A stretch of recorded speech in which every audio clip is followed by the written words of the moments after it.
বার্তা এক নজর, সবার খবর সমান নজর।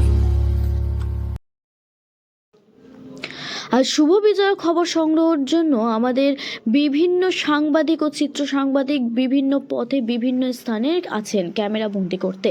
কলকাতা সহ অন্যান্য জেলার প্রাকৃতিক দুর্যোগপূর্ণ আবহাওয়া থাকার কারণে হাওড়া থেকে বর্ধমান যাওয়ার লোকাল ট্রেন যাত্রী শূন্য, তবু সাংবাদিকদের কোনো অবসর নেই। চলে সুখ দুঃখের খবর সংগ্রহের সেই রকম এক চিত্র ধরা পড়ল আমাদের চিত্র সাংবাদিকের ক্যামেরায়।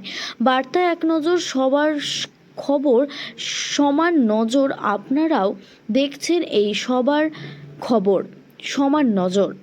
দেখুন আপনাদের সুখে দুঃখেই আপনাদের পথের সাথী বার্তা এক নজর।